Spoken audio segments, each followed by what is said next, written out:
Well, greetings, everybody. It is now top of the hour. So I think I'm just going to go ahead and get started, though I do think we are expecting a few more people. So we can go ahead, since we are being recorded, get started, and we'll have additional people join us, hopefully, as we move forward with the agenda and the explanation of the meeting today. So today we are here to talk about the utilization management, the best practices for psychiatric residential treatment facility, or PRTF services. So hopefully everybody is in the right place and you are where you wanted to be today on this Monday afternoon. What we're going to do is I'm going to move through our agenda. We're going to try to keep our best to keep this presentation to 90 minutes so we can get everybody back to their busy day before the end of this Monday. The bulk of this presentation is going to be a focus on a live demo of the Qualitrac system. We're going to use the MCG portal to discuss and document the medical necessity criteria for the PRTF service as is defined in the state's manual, while we're discussing required documentation throughout. Then we hope to close with some notes about the RFI process and future educational opportunities as well. And I see some additional people have joined. So again, welcome, welcome. So first, I want to let you know, my name is Jean McClurkin, and I am the clinical manager of the team at Telligen. We are a national company contracted by Montana Medicaid through the local partner Mountain Pacific Quality Health. I personally have clinical licenses in multiple states, including my LCSW in Montana.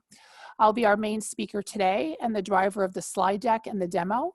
However, we do have representation on this call from Montana Medicaid, including their clinical team of care coordinators and leadership at the Children's Mental Health Bureau through Montana Medicaid, as well as representation from Mountain Pacific that are connected with our larger contract and specifically the support center.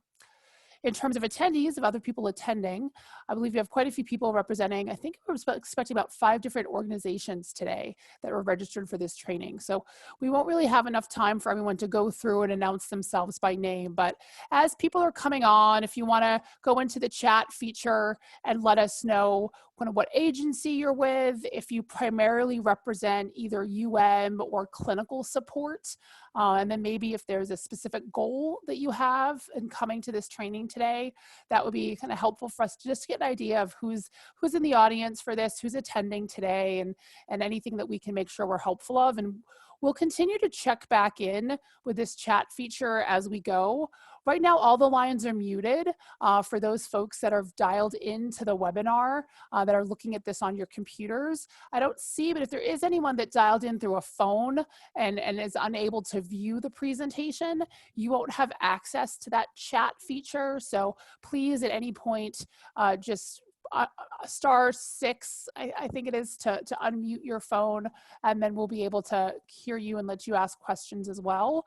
We do want this to be a conversation training where we get to talk to you and you get to hear us and we can have a dialogue back and forth. So please feel free to use that chat feature. We will pause and check in with it throughout just to make sure we're really addressing what the issues are that you guys are bringing to this too. So starting here, I want to, now that we've kind of talked a little bit about who's here, I want to talk about why we're here now. I wanted to bring together, Telligen wanted to bring together the provider community of Montana Medicaid PRTF services together with this presentation, as we believe we have an opportunity. From January through the end of July, which is when we started thinking about this, we'd seen just over 1,300 PRTF reviews that we're at the end of August, beginning of September is even higher than that as well. So far, these have been divided out to be approximate 50-50 split between in-state requests that we've reviewed for and out-of-state providers as well. So all in all, together, there's about 16 different providers that each have a different system of documentation. Furthermore, we've seen our rate of requests for additional information rise from an average of 10 up to 40% during this time period. So we anticipate a big goal and hopefully a draw for this training is to help find opportunities for consistency in that process for how to submit a request for review for a PRTF service and also how to reduce the RFI rate. We're really hoping to partner with people on that because we want to acknowledge that that rate has has increased. If those of you have been feeling that, know that that is a valid feeling, and we want to bring people together to address that. That is something we've recognized as well. So we feel we have an opportunity. So as we noted, the bulk of this training is going to be the live demo in the Qualitrac system. We're going to be actively clicking through boxes in MCG and submitting an authorization request. I'm going to do my best to toggle back and forth the screen a little bit just to go to the slide deck to make sure I've covered all of our prepared content, and I keep things as efficient as possible for this 90-minute training. Again, there will be time for questions and answers as we go, so we'll pause to look at that chat box and make sure we're addressing everything there. So again, please hold questions, use the chat box for that. We've prepared a sample case for Peter Pan. A lot of you know the story of Peter Pan, so we're going to kind of tap into our shared experience of the legend of Peter Pan. We've built this in our staging system so that we don't risk any PHI conflicts with the live system. So because this isn't a staging environment, it's not the live Qualitrac system that many of you use every day. Things might look a little bit different here and there, but know that we wanted to use the staged environment so again, we can avoid any PHI conflicts and we can all be looking at the same thing.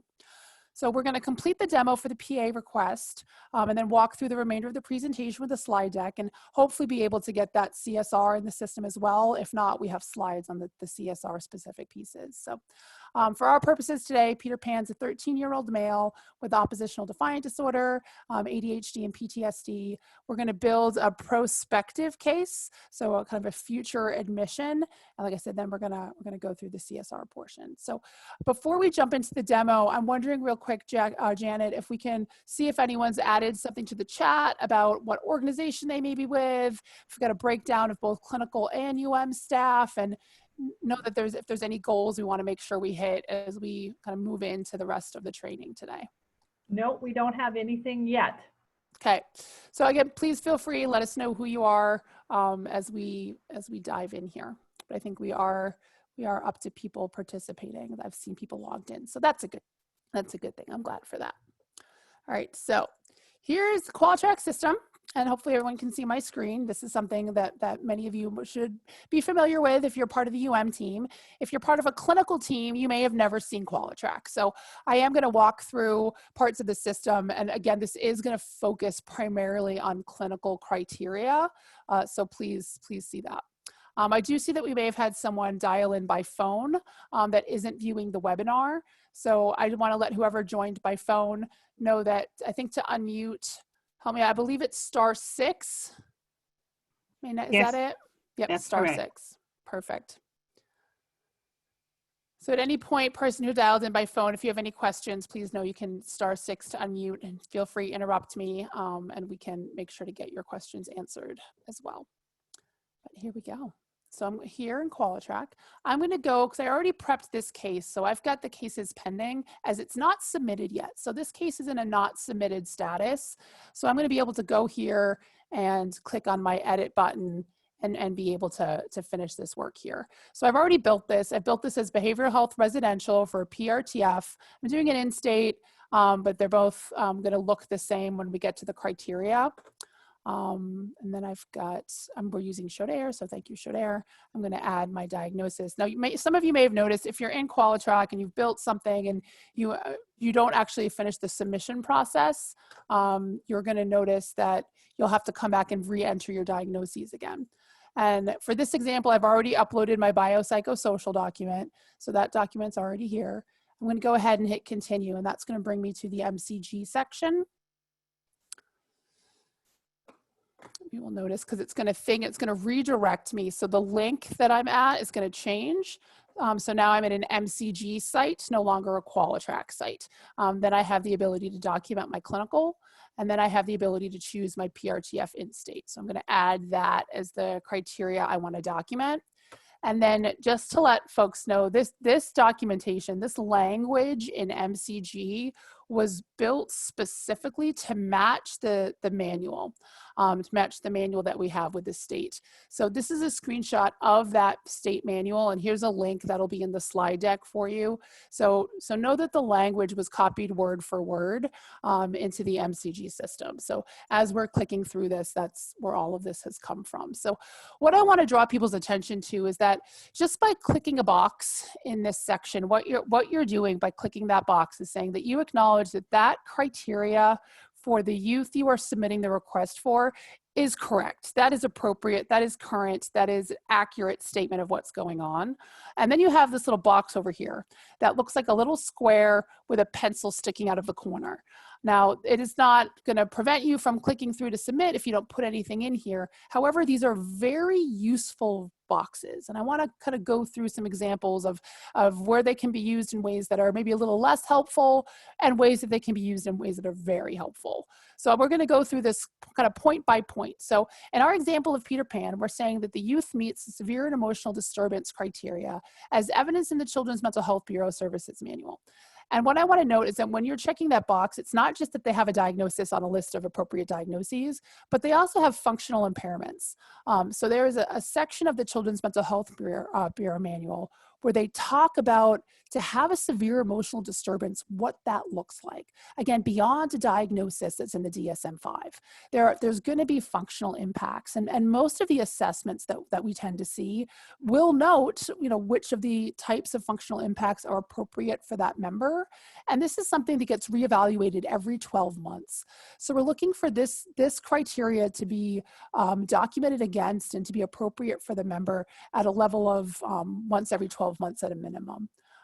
So I'm going to go ahead and pull up some examples of where we could do that. So what we've seen people do in this text box to provide additional information, we've seen people in the past that will say, yep, they meet criteria because of this. They have ODD, PTSD, and ADHD. So they tell us the alphabet soup. What we're going to try to request as a statement of this training is maybe an alternative way to do that. So here's something else that might work to fit in that 250 character limit. If we put something saying on 8/15/20, there was an assessment that noted a history of oppositional defiant disorder, PTSD, and ADHD with multiple functional impacts, including physical altercations with parents and older siblings, running away, as impulsive reactions to limits. See assessment page 2. Now, what I want to draw people's attention to today as hopefully a key takeaway from this training is if you're checking a box, that means you have evidence for us to look through because we need to find evidence of the criteria you indicate. So tell us where. Tell us where it is. If there's a section of the assessment that you have that as a agency about to bring a kiddo in for treatment, you've received an assessment telling you kind of what's the clinical presentation of the youth.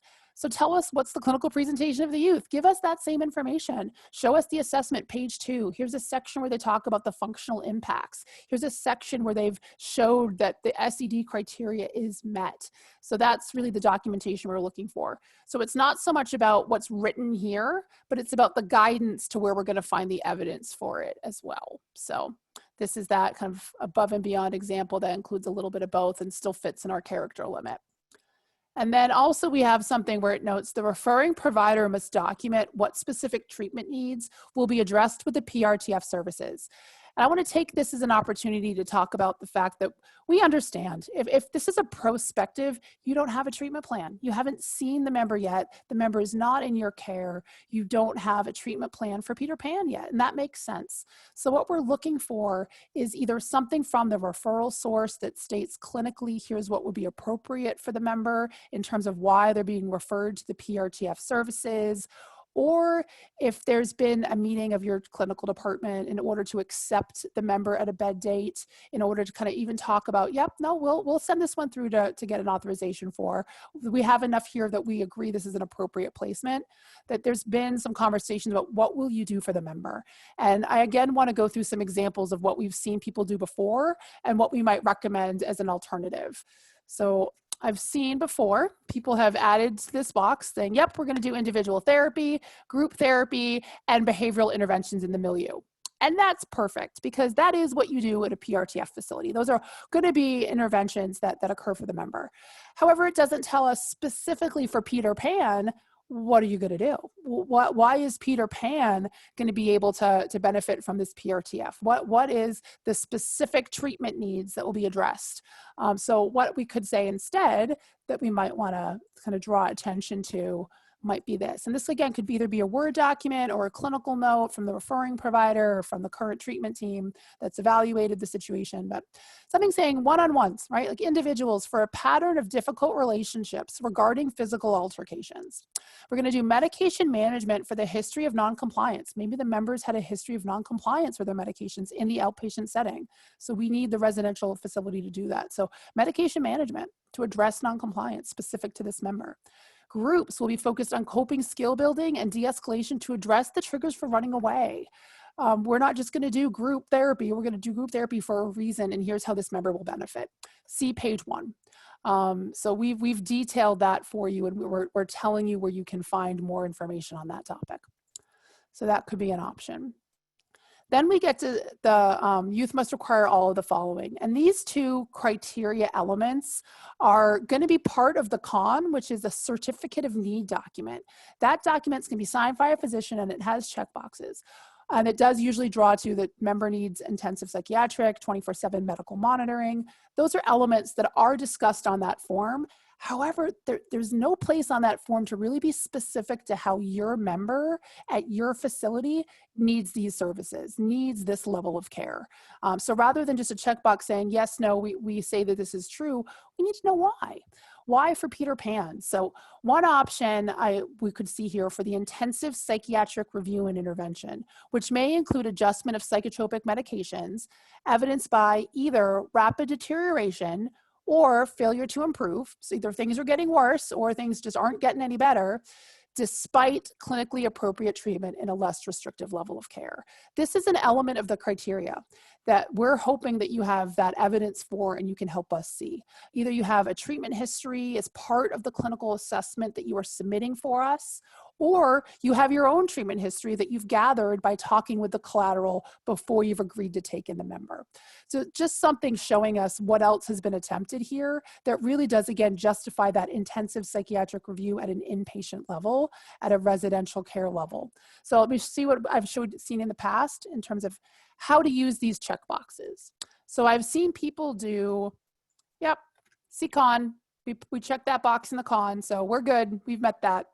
One of the things I'd encourage instead of that is something a little bit more along the lines of this. Option B, which is attempted outpatient treatment for psych meds for the past 6 months. Suspected med non-compliance in the home. There are plans to adjust medications under the 24/7 supervision. See assessment page 2. And maybe on that assessment page 2, there's a treatment history. So it's detailed as part of that assessment what's already been attempted for the member. If that's not part of your standard assessments, then it does need to be there somewhere in the clinical record, just so that we can have evidence of that criteria instead of just a checkbox telling us yes, no, that has happened. We're looking for, again, to be able to see that in the assessment or another part of documentation. And then similarly with medical supervision, 7 days per week, 24 hours per day, I've also seen the same use of the text box to do things like this, where it says CCON. And again, I'm going to refer that there may be another way to do that, which may look more like this, where we've got here. Will benefit from observation of daily routine to best support appropriate adjustments to the routine to impact behavior change at the home or community as member doesn't sleep. See recommendations from assessment page 2. So maybe Peter Pan, part of the reason that we really do need to step up from outpatient is because, look, we have the suspected med non-compliance. We also have this member's not sleeping, whether it's the suspected ADHD, the ODD, he's not sleeping. But we don't know what's happening overnight because no one's watching him overnight. It's just family reports. And we know we have a lot of difficulty in the home and a difficulty in terms of behaviors coming out, running away. So we do need the 24/7 observation just to see how he does in that environment so that we can look at his sleep. We can adjust that. That's specific to this member. And I'm assuming that in the assessment for this, I'll be able to see that yes, for this member, the lack of sleep is a concern. That's part of the need for the medical monitoring. It could also be that member has, uncontrolled juvenile diabetes. He's not taking care of himself medically, or there's a weight gain issue and that we need to really monitor their food intake. Something else is going on that really does need that 24/7 observation over the outpatient services they've already been given. So whatever's specific to the member, that's what we'd be looking for here, and then direct us to where in that documentation we can find it. So that would be these two boxes. And then before I move on to kind of the next section of the criteria, I want to pause again. And Janet, I'm going to ask if we have any kind of updates in the chat, any information that's come through, either people kind of announcing who they are or questions to this point. No questions, but we did get a hello from Mark at Provo Canyon School. Oh, hi, Mark. How you doing? Thanks for attending and saying hi. Good. So if you do have questions at this point, please keep them coming. I will stop again once I get through a couple more of these criteria aspects, but this is really where we wanted to spend the training today, is to be able to really address this criteria and help reframe it in a way that shows what type of documentation the team over here is looking for, and also to really frame the spirit for how this criteria was defined by the state, so that we can be on a similar page. So I'm going to keep going. And Janet, if you want to interrupt me at any point too, if you see a burning question, please feel free to do so. Here we go. So up to this point, all the criteria we've had has included all of the following. So all of these elements are required criteria for this level of care. This next criteria actually includes one of the following. So what we're looking for here is that less restrictive services, aka outpatient or intensive outpatient, partial hospitalization, day treatment, home support community services, really anything of the community-based nature, therapeutic group home, those least restrictive services are insufficient to meet the severe and persistent clinical and treatment needs of the youth. It's prohibiting treatment in a lower level of care as evidenced by, and this is always a great clinical phrase, we know this, AEB, right? As evidenced by at least one of the following. So in this situation, you do not have to check all three. Please only check what is appropriate for that member. Otherwise, you will most likely get a request for information from us saying, well, I see you checked all three boxes, but I'm only seeing evidence of one. Why'd you check the other two? So help us out and check the one that's the most appropriate. So in this case for Peter Pan, we're going to focus on this second option here, which is that the youth has persistent, pervasive, and frequently occurring oppositional defiant behavior, aggression, or impulsive behavior relating to the SCD diagnosis, which represents a disregard for the well-being and safety of self or others. So we're going to go into the ways to do this text box here in a minute, but just at a high level to really talk about the differences of these three options and why we're focusing on the second one for Peter Pan. The first one, really, you can think about it more as an internalized risk where the youth puts themselves at substantial behavior of harm to self or others. It's self-harm, it's suicidal thinking, it's suicidal actions, it's that danger to self aspect of why that least restrictive services is not appropriate. This second option is much more of an external. It's an acting out. It's a oppositional, defiant, aggression, impulsive behavior that puts them at risk. And again, this could put themselves at risk, could put other people at risk, but it's much more of an outward expression versus kind of an inward danger to self aspect. And then the third option is we need treatment beyond acute care of a hospital. So this is saying like maybe this is look, they've been at the hospital for 3 weeks. We don't anticipate a long stay in residential, but we need more than the hospital can provide. The hospital's done some med tweaking. The hospital thinks they have a different clinical presentation of the member. We need time to look at them in a 24/7 setting so that we can monitor their patterns of behavior, so that we can find opportunities for the outpatient interventions to really be targeted. So we're looking for maybe a shorter PRTF stay, but we know it's longer than an inpatient hospital. So we're looking for that. You know, again, there's need for continued treatment beyond the reasonable duration of an acute care hospital, and documented evidence that appropriate intensity of treatment cannot be provided in the community setting. So we're not ready for the community yet. This is definitely as a step down from acute inpatient, maybe to a therapeutic group home, or maybe to intensive services in the home.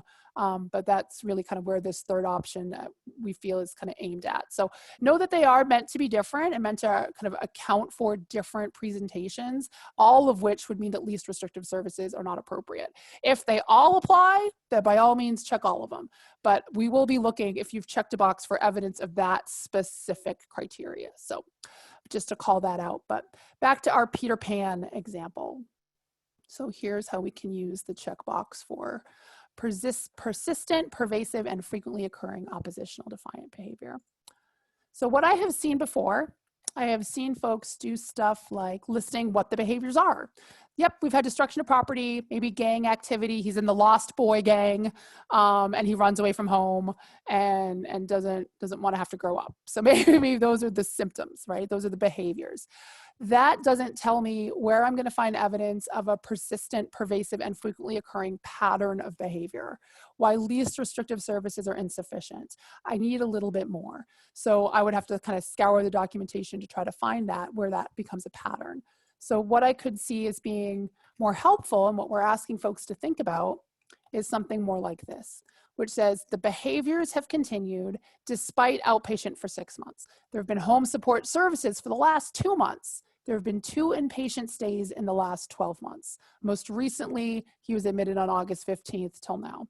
There's a pattern of high-risk behavior, including physical altercations, gang activity, and running away, which has been intensifying over the past 12 months. See page 1. So maybe this is the HPI, right? If I read the history of present illness section of an assessment, I will see that that's where that pattern is documented. That's where the level of risk and the level of need for why now, what has happened for this member at the course of their treatment journey that needs PRTF now.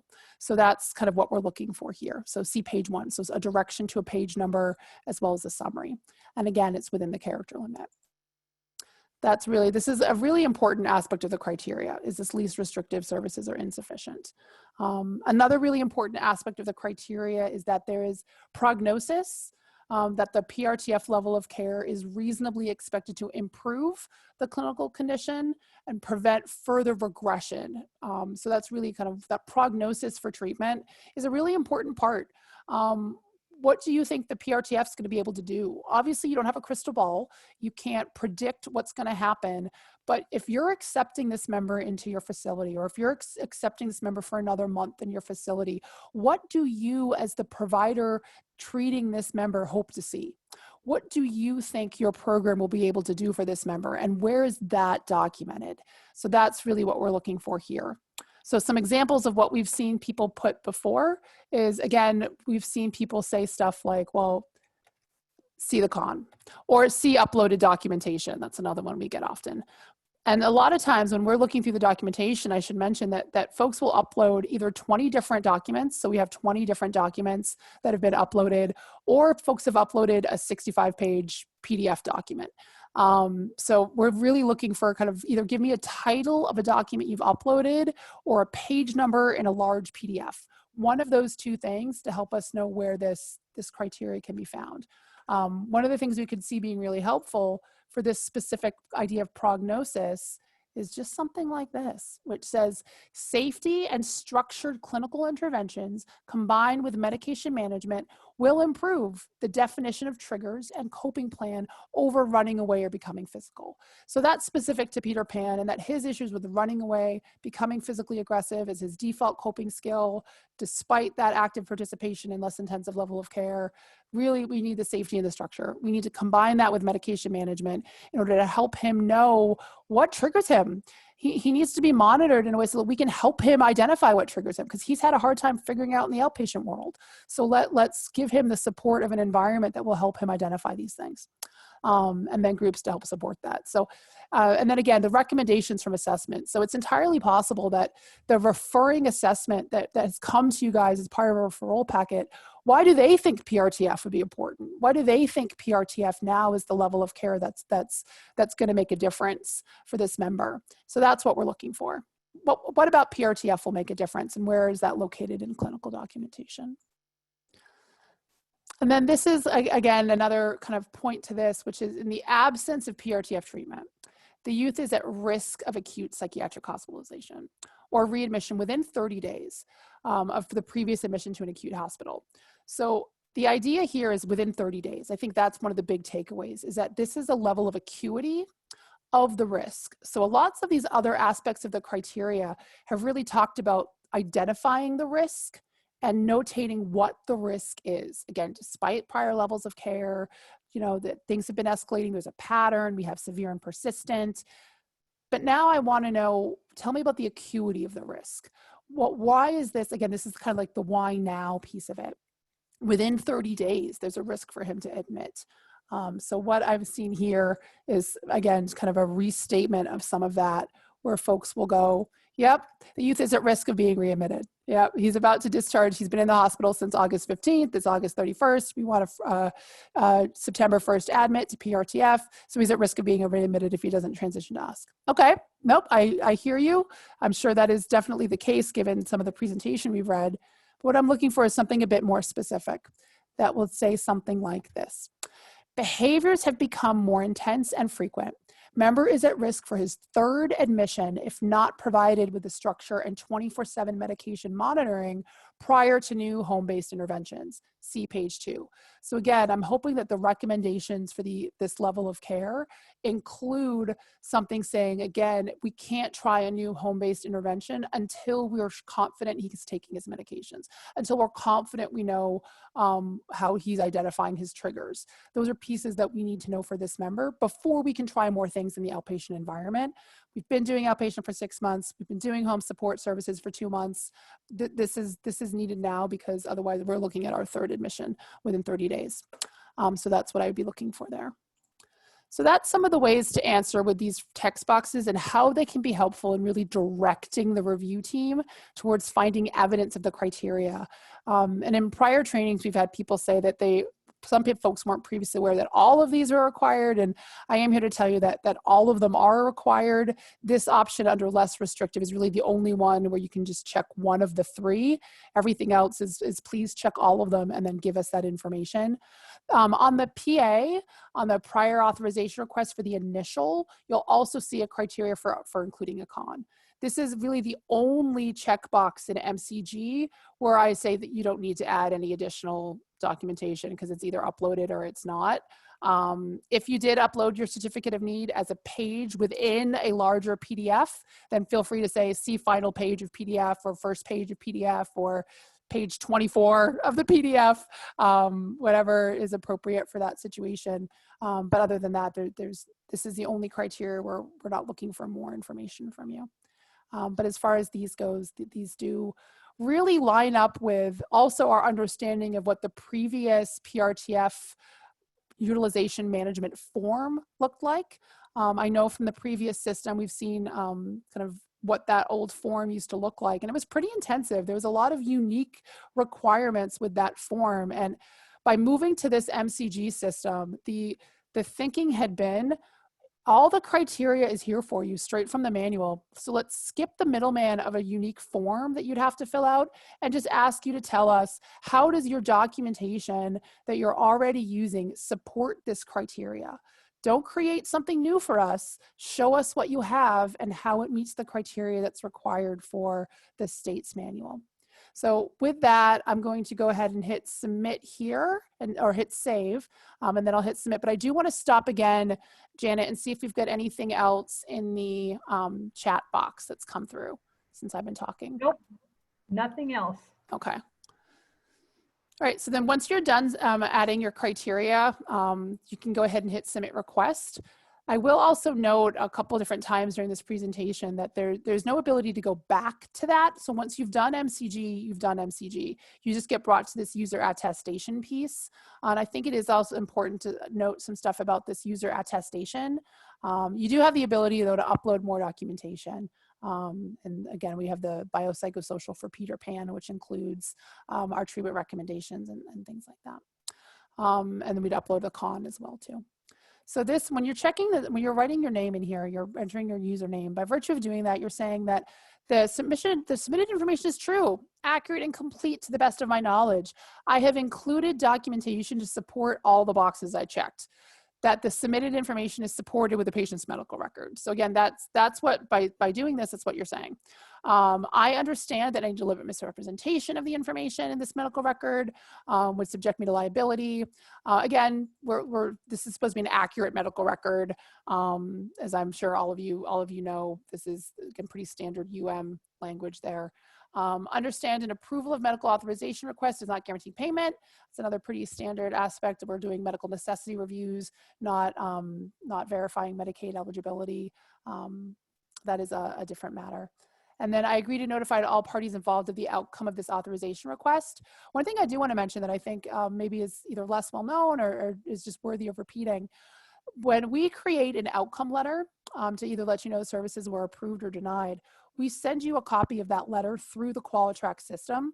We also, for PRTF services, send a copy of the exact same letter with the same language to the member that we have for the eligibility file as well. So that information does get put to all parties. So one of the things we're expecting you to take part in is having a conversation with the members' representatives, having the conversation about treatment and the appropriateness of the services.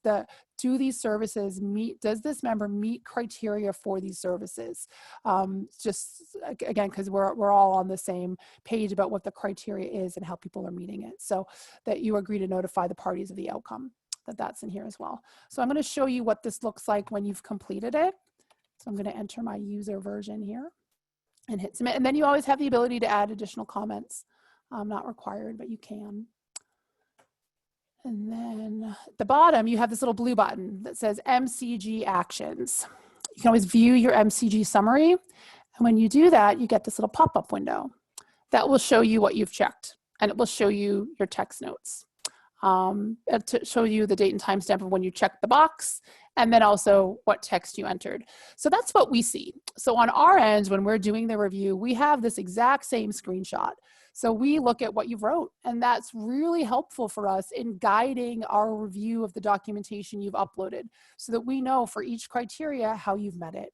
Because we do the same thing. We look through all the documentation and try to find each checkbox and how it's been supported by the documentation. So that is what we see as well. But you can always look back at that. And then I'm going to jump back to our slide deck real quick. And note that that was the criteria we just covered. And then one of the things I do want to mention, so I'm glad this is in here.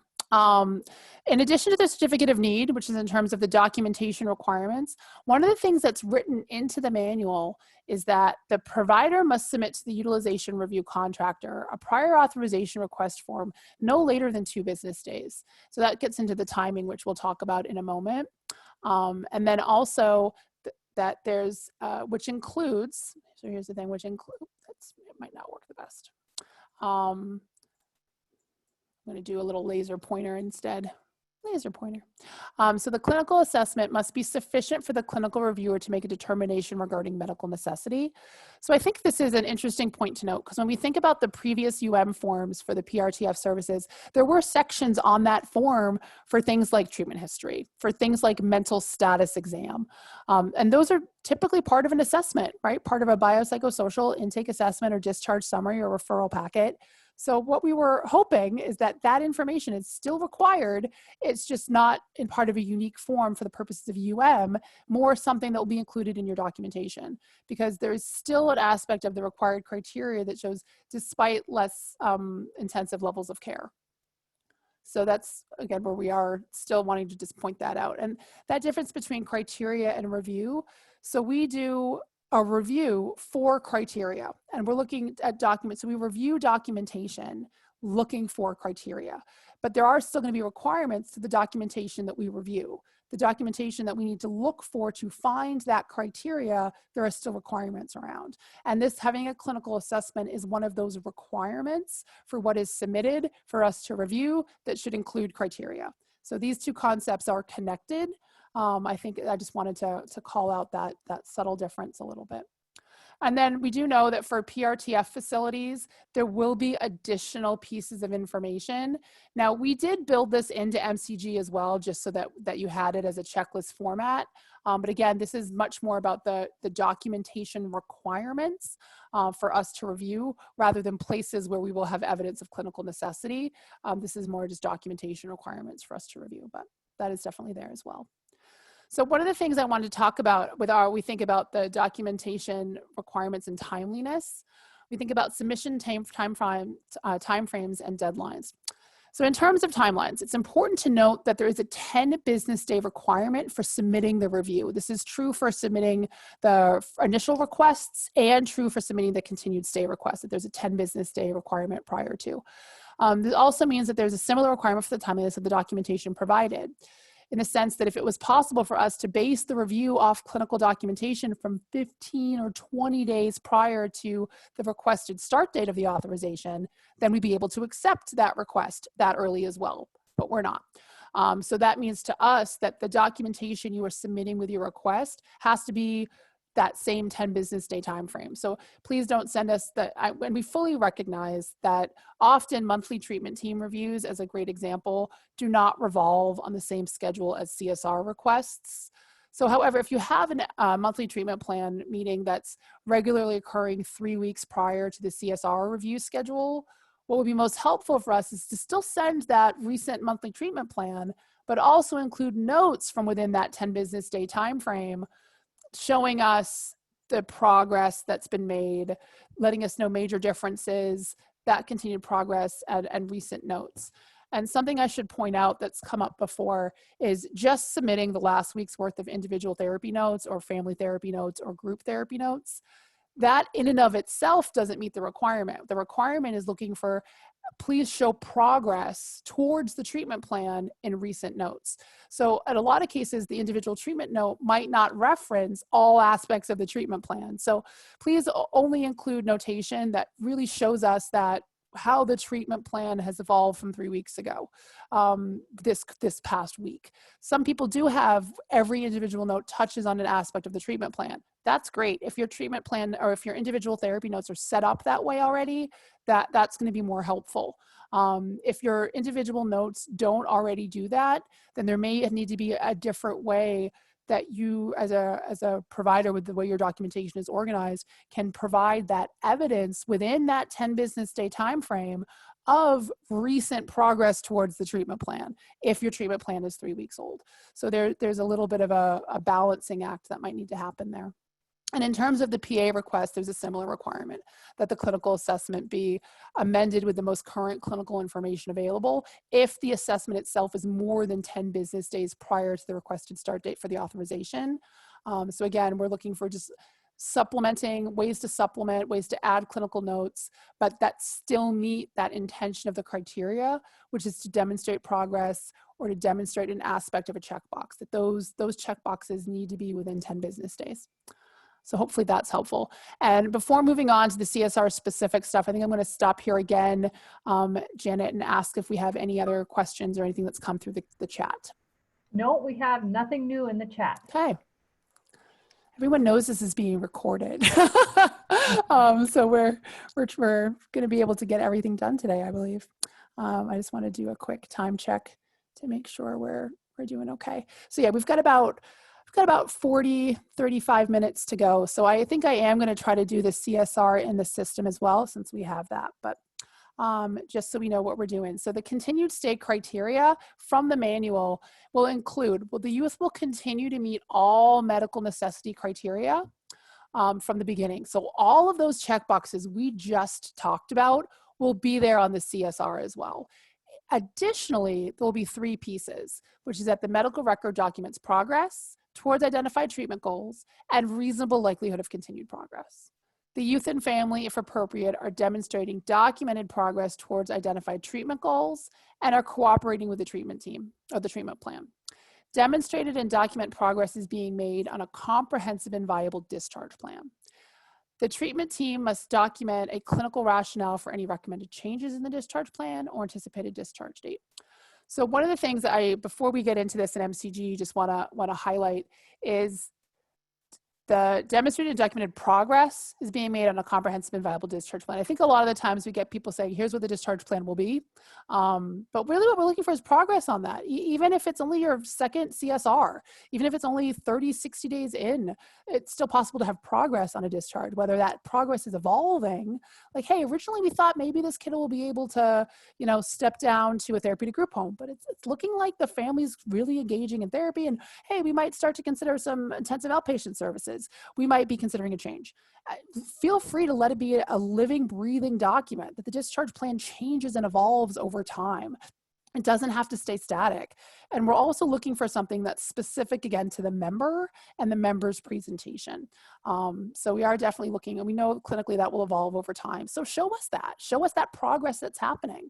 It doesn't have to just be like, here's the discharge date and here's a discharge location, but really how is the plan evolving? So just to kind of highlight that real quick before we get into it. But I'll come back here and I'll show you how we can just do the CSR real quick. So we go back to the member hub for Peter Pan, and we go to our action steps, and we're going to do continued stay request, and we're going to request an extension. In this example, our prior auth hasn't been reviewed yet. We've submitted our request to be reviewed, but it hasn't been reviewed yet. So our date's going to look the same for the next covered start date. So I'm going to go through it. I have the ability to adjust my diagnoses. I don't have the ability to change my procedure codes, which you guys know that in terms of the units. It's always going to be what's ever medically necessary. But you do have the ability to adjust your diagnosis and to add new documentation. So to add monthly documentation. And then I just hit the continue button. And what that does is that brings me through to my continued stay criteria. So I want to go ahead and add that. So here, again, you will see the same boxes we had before. The youth meets severe emotional disturbance, and then we've got some additional boxes. And since we have the time today, I do want to go through this with some examples of what this would look like for a CSR, just so that we have that. It's in the slide deck as well. But just so that we kind of see what this would look like. I'm going to do the best case scenario options rather than doing kind of a version of what we've seen and a version of what we would recommend. But I'm just going to kind of continue with Peter Pan and walk his case example through a little bit to go, hey, maybe Peter Pan did admit with the diagnosis combination of ODD, oppositional defiant, ADHD, and PTSD. But after a month of being here, even after just a few weeks of being here, a provisional diagnosis of bipolar was added. So see the psychiatric note dated 8/10. So we were adjusting our diagnosis and we've got some new things. So see the psychiatric note. We still meet the criteria, but we've got some changes. We want to alert you to a note. Then we'd have referring provider must document specific treatment goals. Again, what I've seen before is see the monthly treatment plan. What I'm going to say is, in this example, the treatment plan is within 30 days. So, but see pages 3 to 5. Like, tell me where the pages are. Where do I see progress? So what would be helpful is rather than just saying see monthly treatment plan goals, but we're adding what's the date of the monthly treatment plan, what's the page number. Help direct me to where that is going to be the most helpful if we have something like that. And then again, we've got the youth must require all of the following. And again, these are both elements of the CON, which is also due the certificate of need, which is also due every 30 days. So I've had people say CCON, but in lieu of that, I'm going to suggest an option of, hey, for this member, for Peter Pan, we have not only do we have a possible different diagnostic presentation emerging, but we have psychiatric medication adjustments that are happening in conjunction with that diagnostic changes. So dated 8/10, dated 8/16, detailed on the med list, pages 7 and 8, that's where you will find evidence of our adjustment of psychotropic medications to try to address the rapid deterioration or failure to improve clinically. And then this medical supervision, I know a lot of you guys, the facilities have a section for nursing notes. that the nursing notes maybe meet weekly with the kiddos. So maybe we've got here saying the nursing notes detailing psychoeducation dated 8/12, 8/19, 8/25. We drew labs 8/15. All of this supports the clinical interventions relating to his impulsivity and reinforcing the benefits of medication management from a nursing perspective. So every time the nurse meets with him, we're also doing a, hey, let's talk about the importance of your meds. Why are you taking these? What can these do for you? Because if you remember, that was an issue for Peter Pan when he admitted. We had real serious questions on med compliance. So we're continuing to work with that from this medical supervision 7 days a week perspective. And then for this least restrictive, we've still got our same, you only need one of the three. So for Peter Pan, we're checking the oppositional defiant high-risk behaviors. So I would look to see something like this for a CSR, which could say pattern of high-risk behavior on the unit, including manic impulsive behaviors. Well, now that we've really observed these have a presentation of more mania or at least hypomania than they did maybe the ODD or ADHD. But again, that comes from that 24/7 monitoring. So there's a pattern of high-risk behavior emerging, including the manic impulsive behaviors, physical altercations, and no sleep. We've been able to observe that. See the behavior log, page 11, and the milieu notes dated 7/20, 8/5, 8/16, 8/90, whatever the dates are, and give us some page numbers. So that's the kind of stuff we'd be looking for here. And again, all of this is still within that character limit, but you're directing me to other places where we can look. And then here we have, again, prognosis for treatment. So this is part of that admission criteria, but we're looking for that to be continued at the CSR level. So what I could see being helpful to say here, if we check this box, we have an option. New diagnostic formulation has emerged based on the 24/7 observation on the milieu management. The current plan to adjust medications based on this new diagnostic formulation and a reevaluation is that we want to reevaluate in 2 weeks. So see the plan from the psych note dated 8/16, page 9, and the one-on-one note dated 8/25, page 13. So you're now telling me as the reviewer that I'm tying some threads together from all of these boxes that have been checked of that the psych note, we reevaluated him middle of August. And again, let's pretend he admitted in September, but we evaluated him after a couple weeks in the treatment. Now we've got psych notes that are following up on that. We've got one-on-one notes. And this is something I would encourage folks to do. If there's a section of the note that really has a line that you're like, that's it right there, that's the evidence. You need to see that section of that note. Tell me. See, that's the plan section of the psych note dated 8/16 is where you can find that. And then that's further supported by the individual note dated 8/25, which you can find on page 13. So that in that sense is really helpful. And then again, telling me where that acuity of risk has continued. So I'd say we could see something like, based on medication monitoring and this new case formulation, the member is adjusting to the new medications and interventions. So right now he's not stable, right? We just adjusted meds. He's at risk to readmit in 30 days if we don't let these new meds kind of stable out and give us some time to observe how he's reacting to them in the 24/7 environment. Just because again, in outpatient, we had a really good likelihood that he wasn't taking them. So see the plan of the psych note dated 8/16 and that note, and you'll see that there as well. So that's helpful to check that unique box. And then here's the pieces that are specific to the CSR. So we'll cover these real quick too. So what I've seen people do on this is I've seen people write, and this one I will kind of, here's what I've seen folks do. Oh, sorry. I've seen folks do.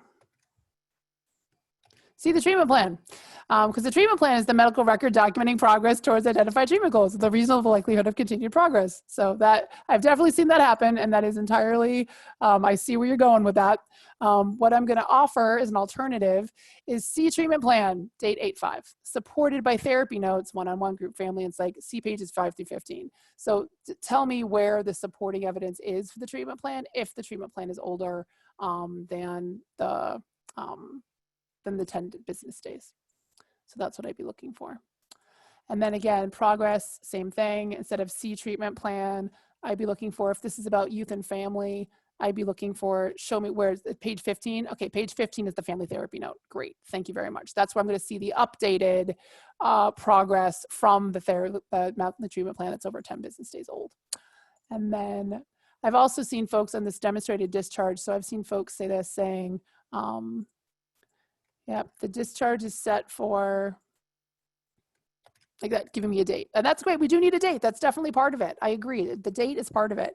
What I'm going to offer is something more like this, which would say, due to the case presentation change, right, and escalations during family therapy, a new primary plan is for therapy to group home as a step down. So maybe initially we thought that Peter Pan would be able to go back to family since he had been in family and he'd been in community, he'd been in the family, he'd never done a group home before.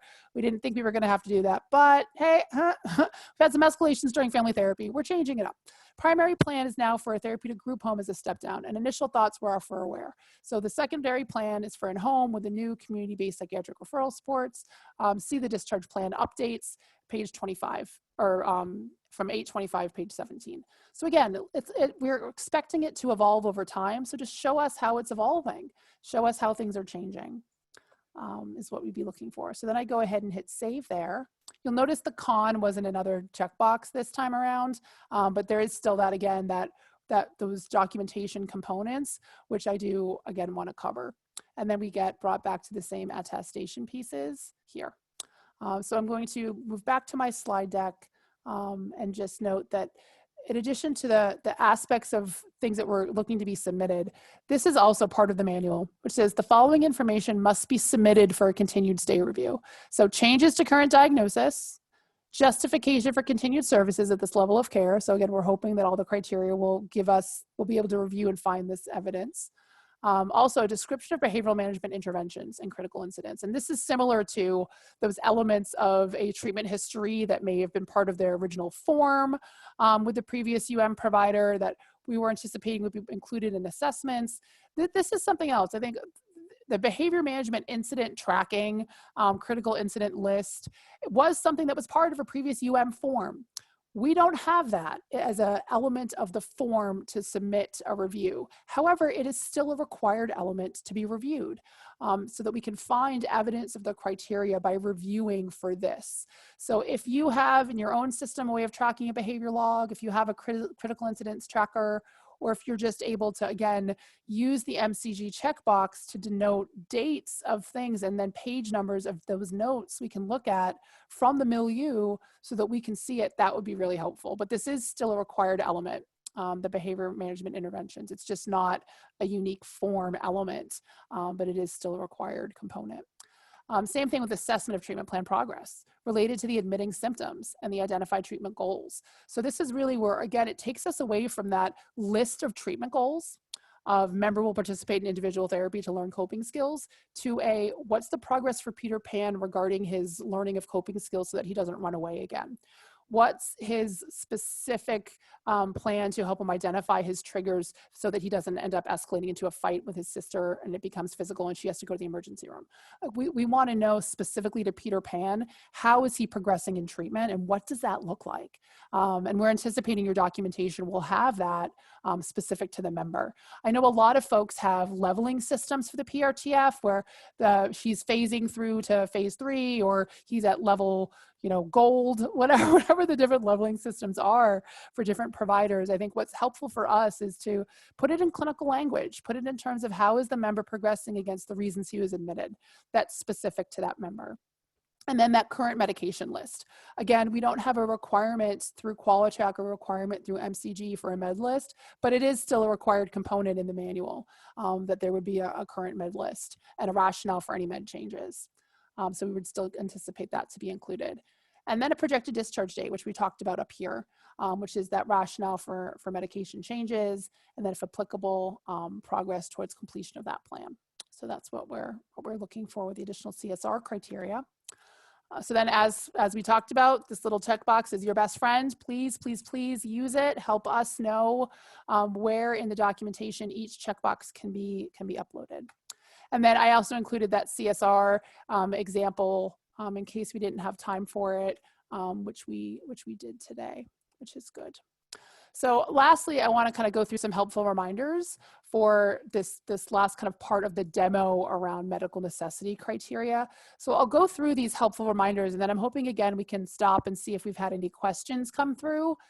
So please, if you've got questions or any kind of additional points, please use it. Let us know. Let us hear from you about what your experience of this presentation has been up to this point. So, but I'll kind of go through these reminders while folks are marinating on that. So we wanted to bookend the demo with some final reminders. So first, know that MCG is that one-time only option per review in Qualitrac. So we highly recommend coming prepared, having a Word document. So the way I did during the demo was I had a Word document on a screen you couldn't see. And it was a Word document of the criteria and then a statement, a criteria and then the statement. And the criteria is well known, it's published, it's in the state manual. So you know what the criteria is gonna be before you log into Qualitrac. Before you ever hit that continue button to document clinical, you know what the criteria is. So we recommend kind of making a list of all that criteria and then knowing ahead of time what you wanna say for each of those check boxes. So that way you can just cut and paste into the boxes. You didn't see me uniquely type anything during this demo. So cutting and pasting into MCG works. So come prepared. Work with your clinical team. If the staff is different from the clinical staff, which in many cases it is, talk to each other. Be like, let's talk about how this criteria is going to be met. What documentation should be pulled for each of these elements of criteria? It's that leveraging of strengths that we're hoping happens at the facilities. So as the criteria in the like I said, it's known ahead of time based on that provider manual. That's where we further make that recommendation. Though please note that with cutting and pasting, again, it can be its own worst enemy. Then if content becomes too similar from review to review, and we're just changing one or two words, our team, we're gonna start to see that too. So we might have a whole different set of challenges and questions relating to how we find unique ways for the unique member to meet the criteria from this month over the last one. Frequently what we will do as a review team is we will look at the request last month and the request this month and compare the two. So if the language looks the same or similar and only a few words are different, that's going to start to be something that we're curious about and we're going to need more help with. So that's going to be an RFI unto itself. So I think some of that cut and paste danger, just to own that. And I know we all know that. And then also, as we discussed, secondly, kind of the second point here, is that the text boxes are limited to 250 characters. So please don't write a novel. You're not going to be able to uniquely respond to that entire clinical point. Rather, let us know where the documentation, that evidence can be found. So really use it for a short summary that you saw me do. Feel free to use commonly known abbreviations like BX for behaviors or HX for history, that kind of thing. And then thirdly, next, it's important to remind folks to only select a box if you can support the criteria through your review. And conversely, only upload documentation if it serves to support a unique criteria. A lot of times what we'll get is we'll get a milieu notes for every single day for the last 30 days, which if there's something there, great, that's really helpful. But if we don't know what we're looking for with the fact that all 30 days were uploaded, it's gonna be a little difficult for us to make sense of. So we're hoping that again, by using this checkbox system and using these free text fields, you can help direct us to that correlation between criteria and documentation so that there's no ambiguity there. You can really help us know what was meant with each document that was uploaded. And in terms of previous CSRs and previous documentation, if it is exactly the same from the last month submission, we have that already in the case. So we really only need new documentation. So that 12-month assessment every 12 months, you don't have to upload that every 12 months. Just upload those kind of requirements when they're new. And then lastly, as far as this last element here goes, it's always helpful to note that attestation piece and the language. We covered it during the demo. So again, I feel like I think it was just helpful to note that again. So I'll stop here again, Janet, and see if any new questions came through while I was calling out those helpful reminders.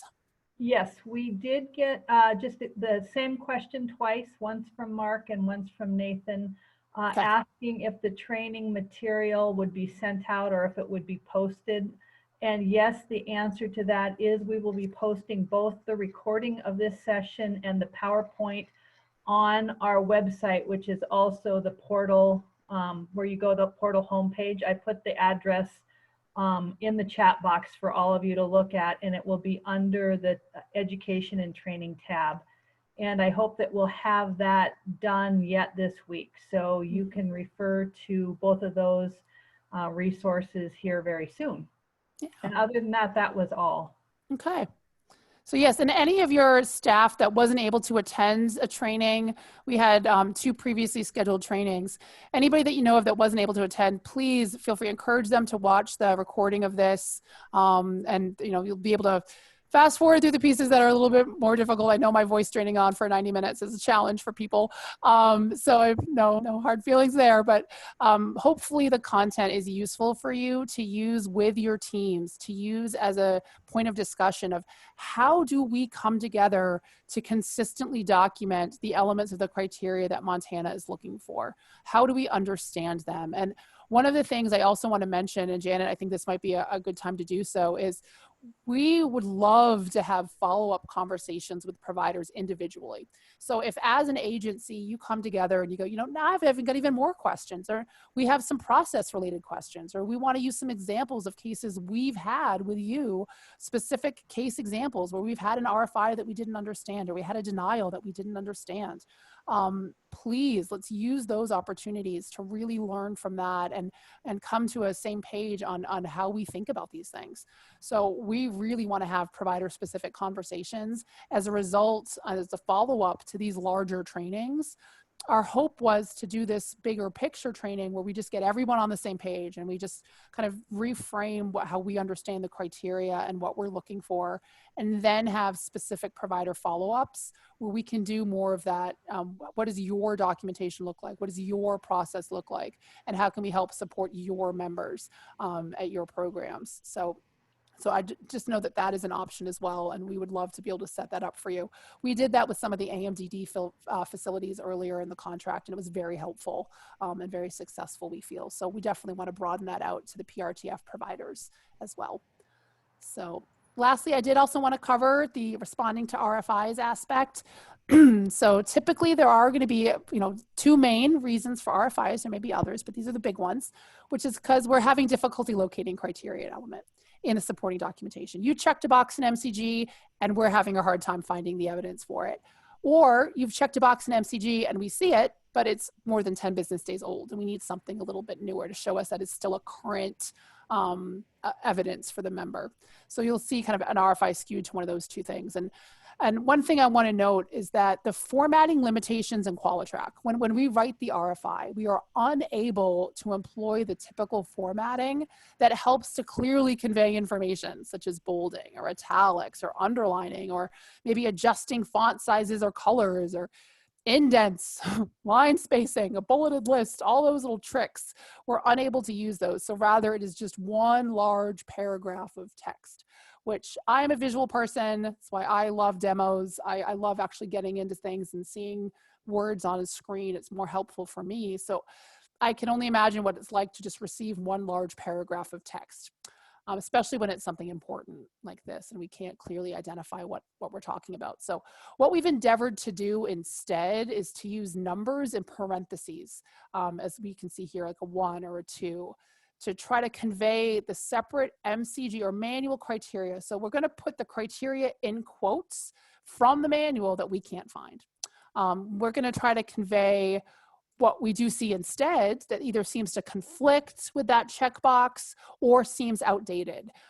So if there's an element of the criteria, like the least restrictive services are insufficient per the risk to harm herself. Like, I see 1 incidence of self-harming behavior within the last 30 days. That doesn't seem to be that severe and persistent. Please tell me more. What else is going on for the member? That 1 incident doesn't seem to meet the criteria element. So please help me. So we're going to try to say, like, we're going to put the criteria in quotes. We're going to show you what we saw, and then ask you to give us more, or help us find. Maybe we missed page 5. Actually did have it. Page 4 didn't. So it's that, help us out, help us know, because we recognize that the additional information you intended may be there, but again, we just couldn't find it because it wasn't clearly articulated. So another part of this training is by asking you guys to use those page numbers will hopefully help reduce the rate of these requests for information, because we will know where you intended us to look. We won't have to wonder about that. So that's always where we will end our RFIs. So hopefully that kind of consistency will help. Or if we see that there's a certain number of business days, things seem to be older, we didn't see the newer one, please help us out. And we also do have some future training opportunities that I'm not going to have time to cover these topics today, but just wanted you to know that we are aware of these as topics to discuss. We are aware of these as potential training opportunities. We've talked to the state. We think there might be benefits to, again, coming together to talk specifically about these topics. One being that whole continuum of care.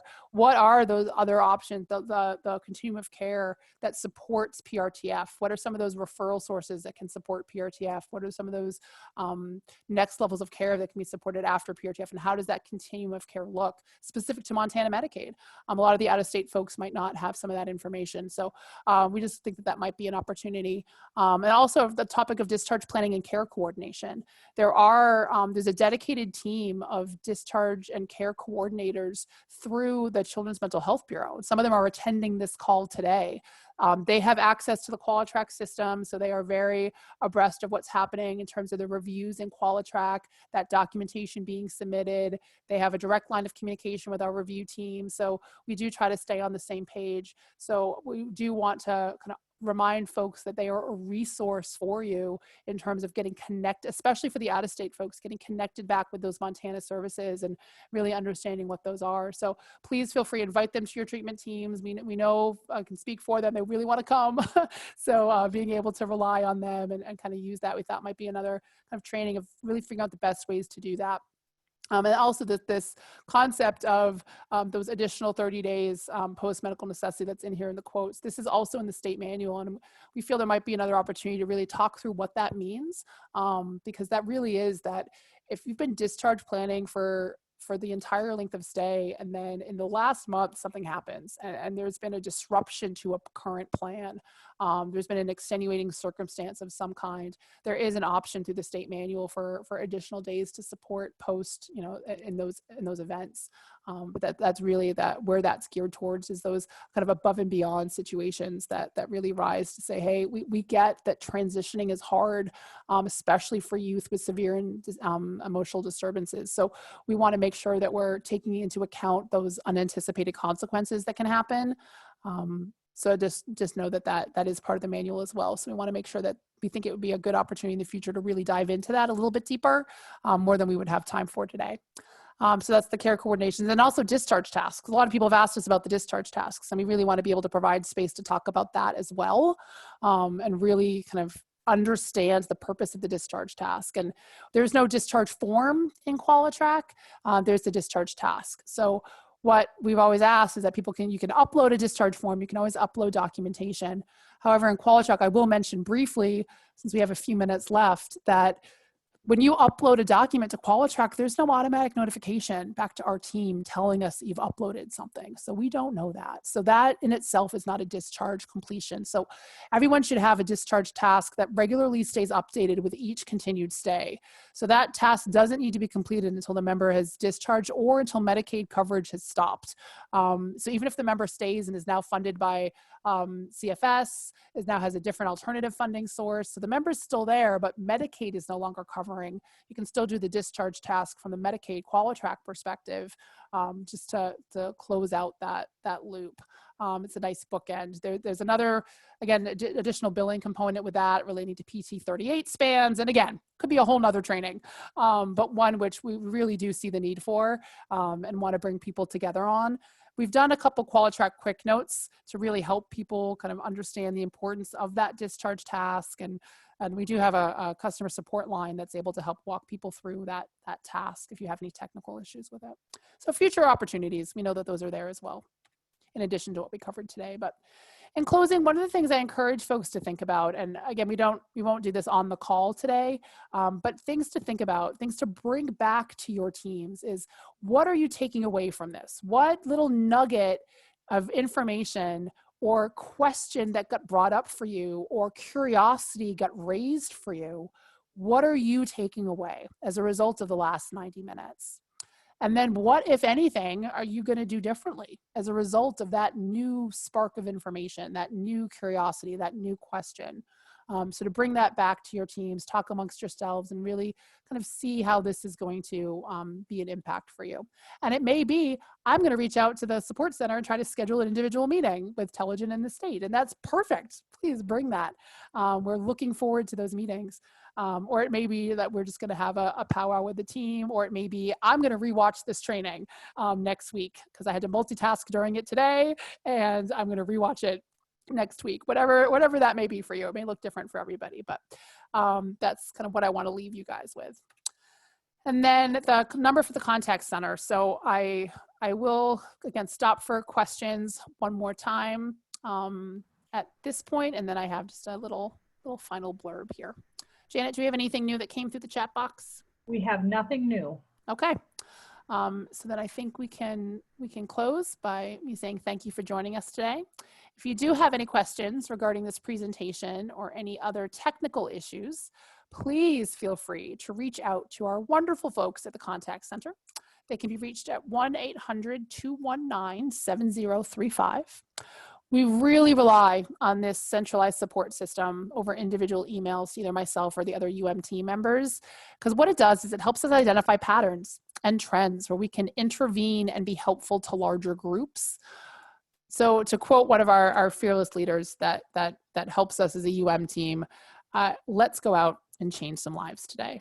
And I'm plagiarizing there, but I think it's a really good phrase, and I wanted to reiterate that today because all of you guys do really good work and we appreciate what you do. You have tough jobs and we know that. So go out, change the world. Thank you for attending today. The session will be recorded and available for everybody. With that, I will close. As long as, Janet, we have no other last final comments. There's nothing else. Okay, then I think we're good. Thank you guys. Enjoy your last 15 minutes. Bye.